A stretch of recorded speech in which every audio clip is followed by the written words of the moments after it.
ખાસ કરીને સ્ત્રી પાત્ર તરીકે આપણે કેવા હોવા જોઈએ અને આપણે કેવા છીએ, બસ આ વચ્ચેનો ભેદ છે ને એ મારા આ મંચના માધ્યમથી આપણે પરખાવવો છે. ખાસ કરીને એની અંદર સાસુ વહુનો સંબંધ છે ને એ બહુ મહત્ત્વની વાત હોય. કારણ કે ઘરની અંદર જે પાત્રની સાથે તમે લગ્ન કરીને તો આવ્યા છો, એ પાત્ર શરૂઆતના 1 મહિનાની અંદર તમને મહત્તમ સમય આપશે. બાકીનો સમય તમારે સાસુબાની સાથે રહેવાનો છે. અને આજના સાસુબા તીખા છે આવું તો હું બિલકુલ કહેતી જ નથી. કારણ કે એને એના સાસુ પાસે તે મરો હતો અને એના આજની વહુ જે પરણીને આવી છે ને એની સામે મરો છે. કારણ કે સેન્ડવિચ તરીકેનું કામ છે ને આજના સાસુબાનું કામ છે. ને કોકને એમ થતું કે અમારા હાહુબા બહુ કંટા, તો એ વાત હું નથી માનતી. હા, હશે થોડા કડક હશે એટલા માટે કે તમને સુધારો કરી શકે. પેલો ઘડો હોય ને, માટી હોય ને, માટી એને તમે એમને ઢેફું રહેવા દો એમાંય ફેર છે. અને પેલો એને ટાબક ટીબક કરીને સરસ મજાને થપાટ મારે ને એમાંથી ગોળો બનાવે અને એ કોકના પેટ ઠારે. તમને મારે ઘડતર કરવાનું કામ, એક વહુ તરીકે ઘડતર કરવાનું કામ છે ને એ આપણા સાસુબા કરે છે. આપણને ઘણી વખત એમ થાય કે આપણને ટોક્યા કરે છે. એ ટોકતા નથી, તમને ટપારે છે. પણ આપણે ટિકટોકની જનરેશન એટલે આપણને કે નહીં ટોકવા જેવું લાગે.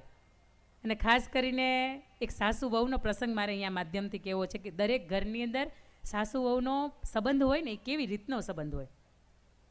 વર્ષો અગાઉની વાત છે કે તમે પાણી ભરવા માટે ગયા છો. અહીંયા જે વડીલ અવસ્થાની અંદર બા બેઠા છે ને એમને ખબર હશે, પાણી ભરવા માટે ઘરની બહાર જવું પડતું. ભેંસના વાહિદા હોય. સવારમાં તમે વહેલા 3-4 વાગે ઉઠો ને, સાંજના 11 કેમ વાગે ને ખબર નથી.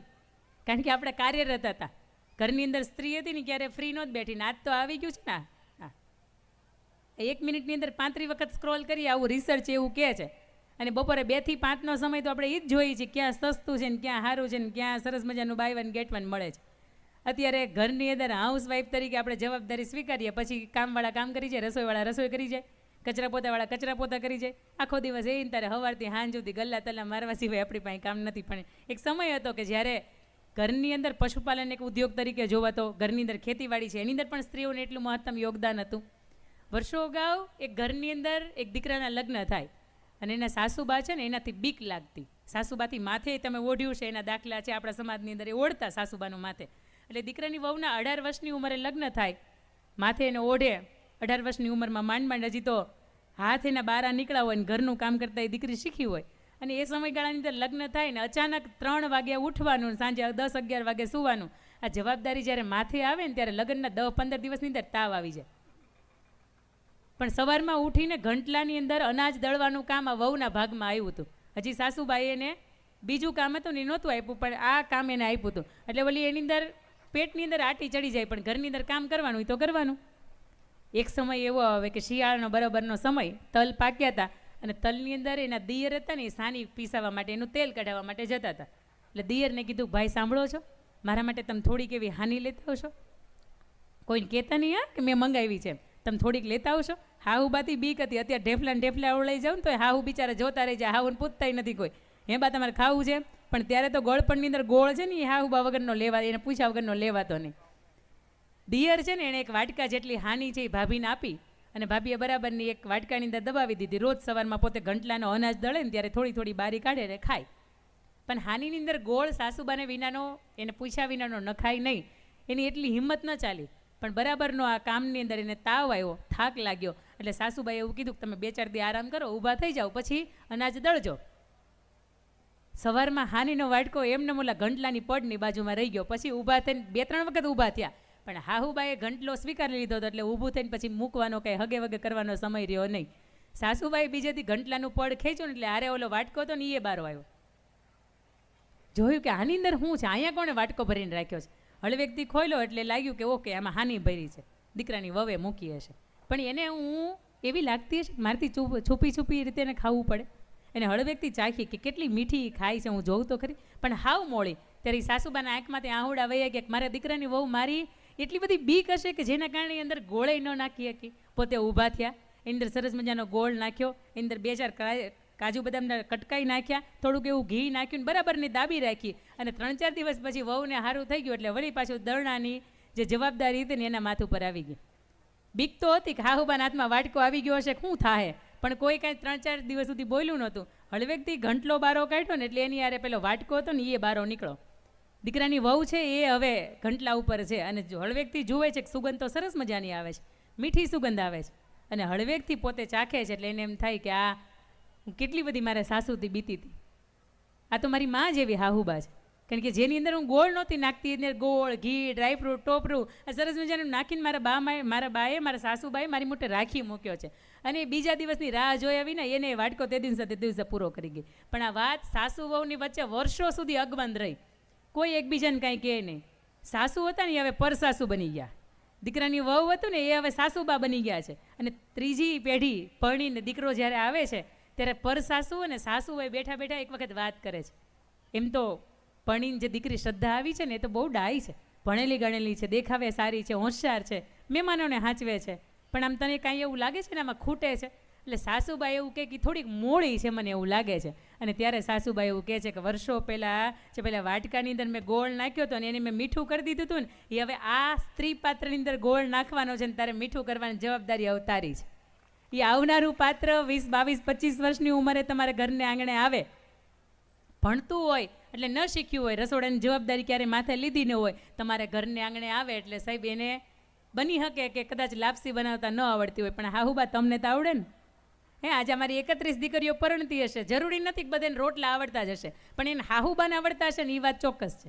સાસુબાને આવડતું હોય ને તો જે પાત્ર આપણે ઘરને આંગણે પરણીને આવવાનું છે અથવા તો આવી ગયું છે, હવે એનું નામ, આગળ પાછળનું નામ, એનું સરનામું, એની તારીખ, તિથિ, સમય, એનું બેઠક ઉઠક આ બધું બદલાઈ જવાનું છે. પરંતુ આ બદલાયેલા સ્વભાવની વચ્ચે એને મીઠું કરવું ને એ જવાબદારી સાસુ તરીકે આપણી છે. અને બીજી વાત મારે તમને કરવી છે કે સ્ત્રી પાત્ર તરીકે તમે ઘરના પુરુષોના ચહેરા ક્યારેક જોજો. હું હંમેશા એવું કહેતી હોય કે ટાલ છે ને બહેનોને નથી પડતી, ભાઈઓને વધારે પડી જાય છે. એનું કારણ શું ખબર છે? આપણે ઘરની ચિંતા નથી, ખાલી 3 ટાઈમના રસોઈની જ ચિંતા છે, બાકી કાંઈ ચિંતા નથી. ને એને પૂછજો છે સવારથી સાંજ સુધીમાં એને કેટલા પ્રકારની ચિંતા છે. ક્યારેક એ વિલા મોઢે આવે, ક્યારેક એનો હારી ગયેલો, થાકી ગયેલો ચહેરો જુઓ ને તો ક્યારેક એને પૂછજો કે કાંઈ ચિંતા છે, કાંઈ ટેન્શન છે, કોઈ આર્થિક રીતની કટોકટી છે, હોય ને તો મને કહેજો. અને પુરુષ એવું કે તું શું કરી હેક, અને તે દિવસે એ સ્ત્રી એવું કે સમાજની વચ્ચેથી કે મારે કરિયાવરની અંદર 2, 5, 10 તોલા આવ્યું છે અને અહીંથી 20, 25 તોલા ભેગું છે. તમારું આ કરજ વધી ગયું છે ને એના કારણે તમે સાંજે સારી રીતે બોલી નથી શકતા. સાંજે ટાઢો રોટલો તમારો હોય ને તે તમે ખાઈ ન શકતા અને કોઈની હારે શાંતિથી તમે બેહી ન શકતા. અંદરનો ઉકળાટ છે ને આ પૈસાનો અને આર્થિક કટોકટીનો ઉકળાટ છે. મારી પાસે 35 તોલા હોનું છે, ધંધામાં ઘટે ને તોય લઈ જાઓ. સમાજની અંદર કદાચ કરજ વધી ગયું હોય ને તમારા નામ ઉપર તોય લઈ જાઓ. આ 35 તોલા હું પહેરીશ ને તો ઉજળી નહીં લાગુ. તમે છો ને એ મારા જીવનની અંદર સાચી સંપત્તિ છે. ઘરની અંદર આ બહેનો સમજી જાય ને તો ફોનાનો ભાવ કદાચ 2 ને 5 લાખે વયો જાય, 10 લાખે વયો જાય ને એ સમાજને કે આર્થિક તંત્રને ફેર પડે, પણ ઘરને પરિવારને ફેર ન પડે. આજના સમયની અંદર મેં તો કેટલા એવાય ઘરની અંદર લગ્ન જોયા છે કે દીકરાની વહુને કાંઈ દેવાનું નથી અને દીકરીને કન્યાદાનની અંદર કાંઈ દેવાનું નથી. કારણ કે પહેલાં 10 લાખની અંદર 12 લાખની અંદર લગ્ન પતી જતા, અત્યારે 12 લાખની અંદર માંડ એક હાર આવે છે. આજના સમયની અંદર આ વધતી જતી માંગની વચ્ચે, વધતી જતી કટોકટીની વચ્ચે અને આર્થિક ભારણની વચ્ચે જેમ જેમ શક્ય હોય એટલે ઘરની અંદર કદાચ ઘરેણા ઓછા દેવાય ને તો દીકરીઓ એવું નહીં વિચારતા કે મોટી વહુને જ બહુ આપ્યું હતું ને મને કેમ ન આપ્યું એમ. કારણ કે પહેલાના સમયમાં સોનું બધા એટલા માટે લેતા કે ઘરની અંદર જ્યારે કોઈ કટોકટીનો સમય આવે ને ત્યારે એનો ઉપયોગ થાય. એ માત્ર તમારે મારું ડોક ભરાય ને એટલા માટે નહીં. અને આમ જોઈએ ને તો ઘરની અંદર 5 જ પ્રસંગ એવા છે કે જેની અંદર તમે હોનાના હાર પહેરવાના છો. હવે તો એમાંય ચાંદીના આવી ગયા ને, ડુપ્લિકેટ હોના જેવા તમને લાગે. એ 2 લાખમાં પતતા હોય ને તો ઓલા 20 લાખની અંદર અત્યારે ખર્ચો ન કરાય, અત્યારે રોકાણ ન કરાય. આ બેન તરીકે જવાબદારી મારા જીવનમાં એવી અનુભવતી હશે ને તો જ આ મંચ ઉપરથી બોલે. આ ઘરની બીજી દિવાલ એટલે કે તરીકે સ્ત્રી પાત્ર તમારાથી એ ઉજળા છે, તમારા વાણી વર્તાને તમારા આવકારાથી એ ઉજળા છે. અને તમે એના ખભા ઉપર હાથ મૂકીને એમ કહો ને કે ચિંતા ન કરતા, જીવનમાં ઘટે ને તે દિવસે હું તમારા પાસે ઊભી છું. કારણ કે ધર્મ, અર્થ, કામ અને મોક્ષ આ 4 ફેરા ફરો ને ત્યારે ધર્મનો પહેરોની અંદર એવું હોય કે મારા પતિ જ્યારે ધર્મનું કામ કરતા હશે, આવા સંકુલની અંદર જ્યારે દાન દેવાતા હશે ને તેથી હું એને એમ નહીં કહું 5 લાખનો હાર કરી દીધો તો ન્યા હું 5 લાખ લખાવવાની જરૂર હતી. જેટલા દાતાશ્રીઓ છે ને એના પત્ની કોઈ દિવસ એને એવું નહીં કીધું હોય અને એટલા માટે એ દઈ શક્યા છે. ધર્મનું કામ કરતા હોય ત્યારે હાથની અંદર હું આહુતિ આપીશ મારા તરફથી અપાય એટલી. બીજું અર્થનું કામ કરતા હોય, ઘરની અંદર કમાણી પેટે ઘટશે તો મારી પાસે જે કળા કૌશલ્ય કે આવડત છે ને અથવા તો મારી પાસે રહેલું છે ને એમાંથી મને મદદરૂપ થઈશ. ત્રીજો ફેરો અર્થનો, કામનો ફેરો કે સમાજની અંદર આ પરિવારની વચ્ચે મર્યાદાની ચૂંદડી ઓઢીને આવી એટલે લગ્ન કરીને એ સંતાનને હું આ ઘરને વારસદાર આપવા માટે આવી છું, નહીં કે આ ઘરના દીકરાને અલગ કરવા માટે આવી છું. અને ચોથો ફેરો એટલે મોક્ષનો ફેરો કે યમરાજ લેવા આવે ને તો એને કહી દેજો કે મારા કદાચ તમે લઈ જાઓ તો હાલશે, પણ મારા પતિનું આ સમાજ માટે કે આ ઘર માટે જીવતું રહેવું ને બહુ મહત્ત્વનું છે. એટલે પત્ની તરીકે તમે જ્યારે 4 ફેરા ફરીને સપ્તપદીની સમજણ લઈને આવો છો ત્યારે ઘરની અંદર તમારી શ્રેષ્ઠ ભૂમિકા નિભાવજો, જેના કારણે સમાજ તમારો દાખલો દઈ શકે કે પેલા મહેશભાઈને પત્ની છે ને એની જેવા થાવ ને પછી તમે માંગણી કરજો. બાકી તમારી માંગણી એટલી હાઈ ડિમાન્ડેડ હોય કે પુરુષની માથે 2, 5, આ 15 વધ્યા હોય ને તો એ વધતા નથી. અને હંમેશા હું તો એવું કહેતી હોય મજાકની અંદર કે બહેનો થાકે ને તો સાહેબ અમારી પાસે પિયર હોય કે ત્યાં જઈને તમે 5 દી આમ થોડાક હળવા થઈ શકો, કોઈ જાતની ચિંતા છે તમને ન જાય. પણ પુરુષો પાસે એ પિયર નથી. પુરુષો પાસે તમારો અંદરનો હોંકારો ને તમારો જે એને આત્મબળ છે ને એ એના જીવનનું પિયર કહી શકાય કે એ ત્યાં હળવા થાય છે. બાકી પુરુષને ઘણું કેવું છે, પણ તમે એમ કહો લ્યો ધંધામાં ધ્યાન નથી આપતા ને આટલું બધું કરત થઈ ગયું, માથાને વાળા જેટલા થઈ ગયા, પણ એ સમયની અંદર એનો સપોર્ટ તમે કરી શકો ને તો તમે એને ઉત્તમ સ્ત્રી કહેવાય. ઘરની બીજી દિવાલ મજબૂત હોય તો ગમે એટલા બોમ્બ ગોળા પાકિસ્તાનવાળા આપણા ઘરના આંગણામાં ફોડે પણ એ તૂટે નહીં, એ ફૂટે નહીં. અને એનાથી ઘરની એકે દિવાલ હોય ને એમાં તિરાડે ન પડે. ઘરની ત્રીજી દિવાલ એટલે ખાસ કરીને આપણા સંતાનો કે જેની ઉંમર 12 થી 22 વર્ષની 25 વર્ષની અંદર છે, કે જેના લગ્ન હજી બાકી છે, ધીરે ધીરે કરતાં સમાજની આ દુનિયાદારીને ઓળખતા શીખ્યા છે. અને આ સમયગાળાની વચ્ચે હું હંમેશા મંચ પરથી કહેતી હોય કે આપણા સંતાનોનું કપડાનું અને આપણા કપડાનું માપ એક થઈ જાય, આપણા સંતાનોના ચપ્પલનું અને આપણા ચપ્પલનું માપ એક થઈ જાય. એટલે આપ સૌને મા બાપ તરીકે વિનંતી છે કે એના મા બાપ મટી જજો, એના મિત્ર બની જાજો. કારણ કે મિત્ર બનશો ને તો એના જીવનના એ કોઈ પણ જાતના કટોકટીના સમયગાળાના સવાલો છે ને તમને કહેશે. બાકી એના જીવનની અંદર તમે મા બાપ તરીકે હંમેશા ટોક કરશો તો આ ટિકટોકની જનરેશન છે અને તમારું હંમેશા ટોકવું એ ટોકલું જ લાગશે. અને ઘણા યુવાનોને એમ થતું હોય કે મારા મમ્મીનો જન્મ તો મને ખાલી ખીજા વાટુથી જ થયો છે. અને આપણે કહેતા હોય ને હાંજે આવવા દે તાર પપ્પાને, એટલે એને એમ લાગે કે પપ્પાનો જન્મ ખાલી ફી ભરવા માટે ને હાંજે ખીજા વાટુથી જ થયો છે. બાકી આના સિવાય પપ્પાનો કોઈ ઉદ્દેશ જ નથી મારા જીવનની અંદર. પણ ખાસ કરીને દીકરા કે દીકરીને મારે કહેવું છે, અને આપણે કન્યા કેળવણીની ઘણી બધી વાતો કરીએ, અને જેને એક દીકરા હોય ને એને એમ થાય કે હા ઈશ્વરની દયાથી કૃપાથી ઘણું, પણ મારે એ કેવું છે કે લૂણ ઉતરવાવાળી ક્યાંથી ગોતવા જાઓ, રાખડી બાંધવાવાળી ક્યાંથી ગોતવા જાઓ. એ રાંદલના નિવેદ તમે તેડો, રાંદલના લોટા તમે તેડો ને એમ કે હે માતાજી તમારી કૃપા થાય તો અમને ઘરે દીકરાનો જન્મ થાય, તેની ઓલી 13 ગોવણીઓ કરવાની હોય ગોતવા કેમ જાઓ. અને હજી એ મળી જાય, હાલો ગોવણીઓ મળી જાય, પણ આ 30, 32, 35 વર્ષના થઈ જાય અને નોટને વટાવા ક્યાં જાઓ. ત્યાં તો દીકરીના અસ્તિત્વને સ્વીકારવું પડે ને. એટલે ઘરની અંદર 2 દીકરીઓ હોય તો ક્યારે એવું નહીં વિચારતા કે સંતાનોમાં મને ખાલી 2 દીકરીઓ જ છે.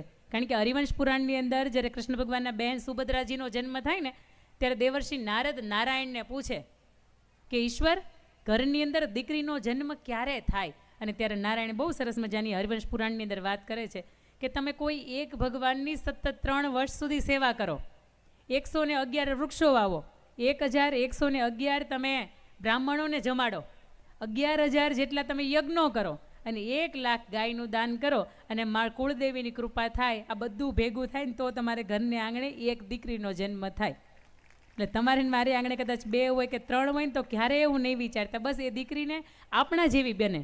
એ દીકરીની અંદર સહન શક્તિ તો કે આપણા જેવી બનાવી શકીએ. સાડી ઓઢીને તો સેમ તમે મમ્મી જેવા દેખાવ, પણ મમ્મીની અંદર જે ભાવના છે, મમ્મીની અંદર જે સમજ શક્તિ છે, જે સમજણ શક્તિ છે, જે સહન શક્તિ છે, આ બધું જ એનામાં તમે કેળવી શકો ને તો એ શ્રેષ્ઠ દીકરી કહેવાય. અને ખાસ કરીને આજે 31 દીકરીઓને તો દિલથી અભિનંદન છે કે જે પાત્ર એના મા બાપે એના માટે નક્કી કર્યું છે ને એ પાત્રની સાથે આજે એના જીવનના 4 ફેરા ફરવા જઈ રહી છે. કારણ કે 2023ની અંદર ભાવનગરની અંદર સુભાષનગરની અંદર એક ઘટના બને કે 2 દીકરાના દીકરીના લગ્ન છે, ઘરને માંડવે જાન આવે અને જે દીકરીના લગ્ન છે સાહેબ એ દીકરીના હજી તો મંગળ ફેરા શરૂઆત થવાની હોય અને દીકરીની જાન જે હજી તો આંગણે આવે ને એ પહેલાંના સમયગાળાની અંદર એ દીકરી હેતલબેન છે ને એનું પ્રાણ પંખેડું ઉડી જાય, એનું દેહાંત થઈ જાય. દુલ્હનના વેશની અંદર એ વ્યક્તિ અત્યારે હવે હયાત નથી. અને આવા સમયગાળાની અંદર એ ભરવાડ સમાજનો આગેવાન ઝીણાભાઈ ભરવાડ એવો પંચની અંદર નિર્ણય કરે કે આ કાળિયા ઠાકરને જે કરવું હતું એ કર્યું, પણ અમે નિર્ણય લઈએ છીએ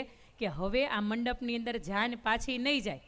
દીકરીનું જે થયું અમે 2 કલાક પછી વિધિ કરશું, પણ મારી નાની દીકરી છે ને એનું આ મંડપની અંદર બેસાડવાનો પરણાવવાનો નિર્ણય હું લઉં છું.